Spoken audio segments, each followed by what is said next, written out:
nga tunagenda ndoza tugende mu kalebule kwa muri ga kalebule nga tukina mbaketo ghetto kids anti obuzibu njagala ku njagala neta tugende mbaketo kids njagala kuteeka mabega abana ba ghetto kids mbwangu olugambo lunjo cholo kakana tewali kisinga ku raising a flag ya video kafulumye olimba mama abano chimanyi nze sibyagala asigana kola show nga kuliko ebintu ebyokufulumya okutwa abana babagamba ngogenda okwebaka abaddanga mu kwe gwe ade tuogera ku bana ba ghetto kids. Yes, tell me.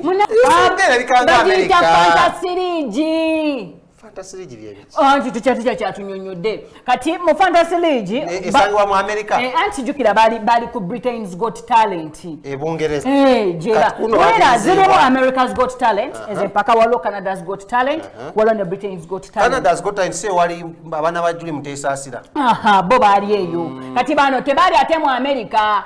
Bali ali mu Britain katuno babadde wa babadde ku empaka ze bali muzeze za Fantasy League waberayo batu bali abana bali bakola mu ku talent be baberayo bo manyi wali ofunye ku baza be baberayo mukomawo ne babakawo bye mukola nange sibitegeera nnyo kubanga be babaddeyo ngalwa kinedda Munange nze sibimanyi nnyo saabaddeyo naye kansoka ntwaleka watyati kyanga kunnyonnyola Fantasy League biki ebibaayo tulina okubalonda tugende tubalonde katukomewo okulonda nguddeko n'abalazi wangulako naye nga wali mu nnamba ezisooka ate bakulonda bulungi ye Fantasy League eno gye tulimu ebayala champions League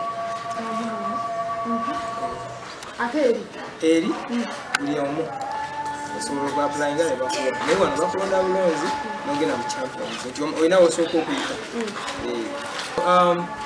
twagenda batuyita kubanga America's Got Talent Fantasy League bakuyita buyisi so zaali 60 groups mu groups ezo nga abamu baali bawanguddeko America's Got Talent baali bawanguddeko Britain's Got Talent naye ne balondamu abantu abo abaali beetabeko mwezi empaka nga America's Got Talent, Britain's Got Talent, Canada Got Talent, then tujja wamu. Kati naye Ghetto Kids yali number 1 mu 60 groups be basinga olonda. Bantu be balonda. So waliwo kakiiko akalonda. Ekalonda nti no bano tubaagala ne bantu tubagala n'abantu ababeera mu mwezi empaka n'abantu abalala bezi empaka. So kati be balonda Ghetto Kids ogenda okubeera mwezi wa America's Got Talent Fantasy League n'okuba nti twakola bulungi. Atira mu Britain's Got Talent. Of course, kati right now tulinze auditions. So right now tulinze bajjaji banatugamba and then afterwards tubabule either tweyongeddeyo oba tukomyawo. Yes, kati zino zaba auditions. Yes.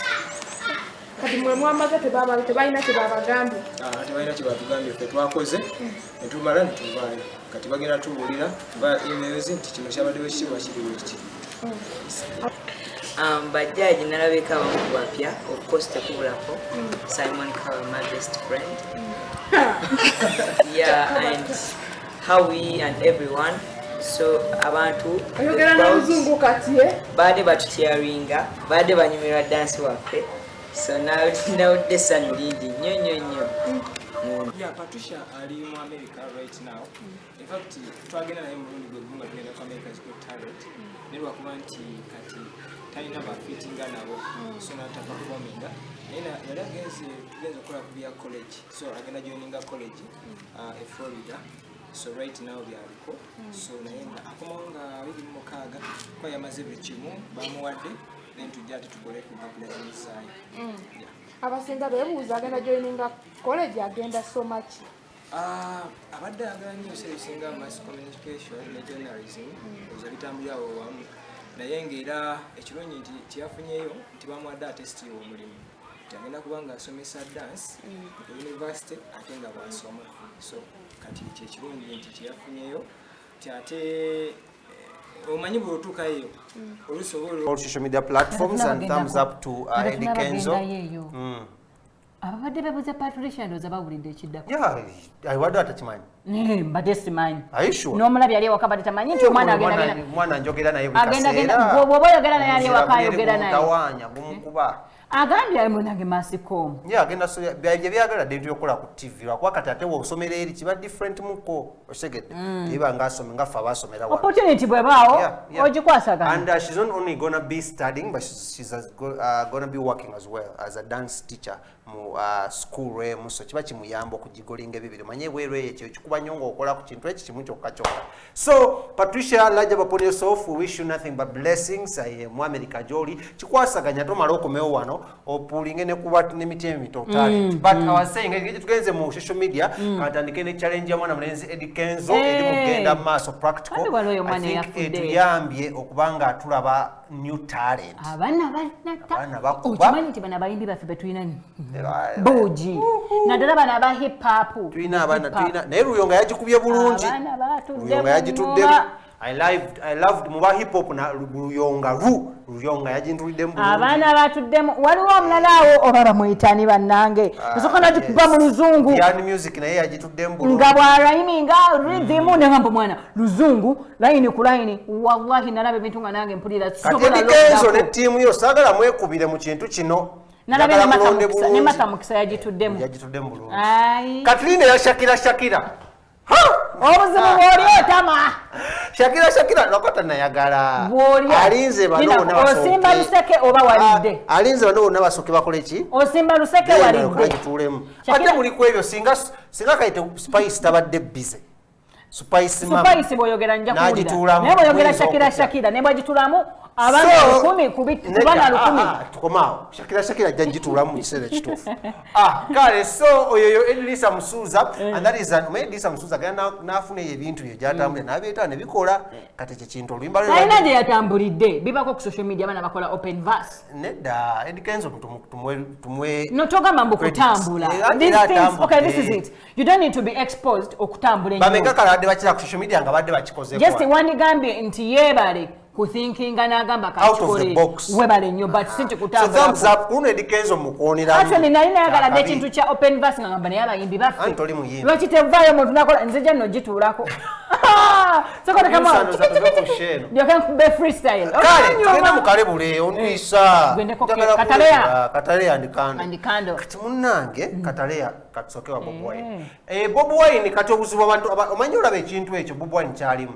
Abantu baki confusinga. Onakwayo Bobi Wine azeye ewe. Abadde amaze nako kuva ku Friday. Bali basibira Kyagulanyi waka Bobi Wine n'ayitamu. Nanga si Kyagulanyi nga taliyo Bobi Wine n'ayitamu. So Monday producer ku Monday police yavaayo netekawo milioni 10. Alabye ku Bobi Wine wali. Nze wama police namulabyeko mu taxi. Kati Bobi Wine onakolwalira kunaga tebutawana kunoonya ndi wange. Mumpe milioni zange 10 nerabye. Akasajjako. So Bobi Wine abantu bali confused but Academy Awards zezimu ku movie awards ezisinga zirenga epitome mu nsi yonna nga olaba Grammy zez'abayimbi nga bw'olaba BET muno celebrating abadduka. So Oscars baziyita Academy Awards so nazo z'amaanyi nga bw'okiwulira zisembayo mu firimu.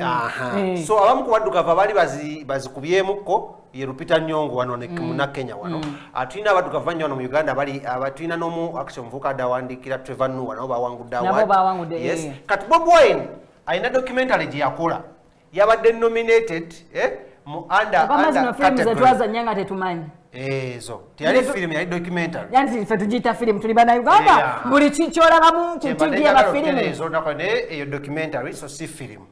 So film documentary eyo yabadde nominated under the best documentary feature kitegeeza muno feature kitegeeza ezemubuzi like one of the features baba jonze mu nsi endala zonna kitegedde. So it's going to feature erejja kubeeragibwa so large up upon yourself omukulu Kyagulanyi Robert Sentamu kugira kaka sente kati fabajizanya tufunya tutya akasente tukafunye tutyo manyi kati buli omu kyagala essaawa eno sente kala kwogera ku ya sente nga njogera ku family eyo sigambe muzisogede ku family just mbuza mbira kwogera ku ya sente ne Bobi Wine kubanga nange sente ne Bobi Wine ne yakaluba agenye gochogedde nsinze.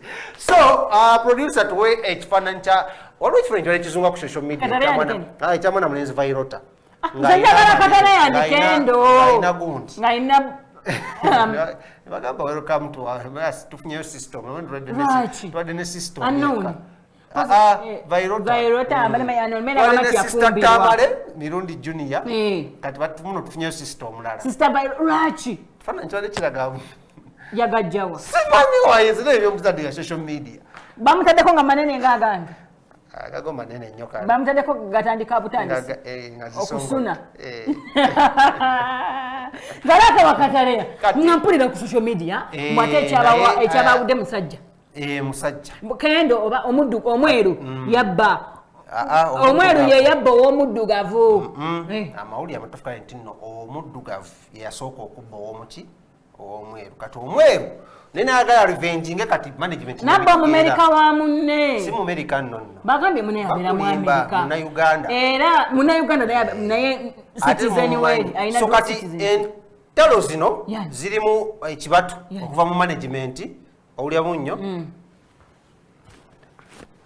zirimu entalo okuva mu management zirimu entalo okuva mu management then n'abawala abawala bagamba management gamba ina contract nabo ya myaka 10 bakatambuza kesa wabula abawala bano bagala kuseparating hadala so misbehaving bamaze na kusatu bekuba bwekubi mu apartment pakombo ya birimu ebintu bya mirundi ngesatu first of all mulimu ebyomukwano wupa like ebyo bagamba mbubo baganza ku omusibe bagamba birimu ebye drugs okukozesa bakubwa ekyokusatu birimu management nga nayo mbyo management okyegedde nnyo so kati ekisooka katandisenga kabadi okyegedde akabadi kano baagala kuseparating nga ne bayagala bateekawo big cause eba separating sa in that management yaabwe tebateekako nvumbo ontegedde bino kyegeza kugamba so first of all they moved away from apartments management zali yabapankisiza bali balina okubeera ono omusajja yabadde asasula nga management ereetako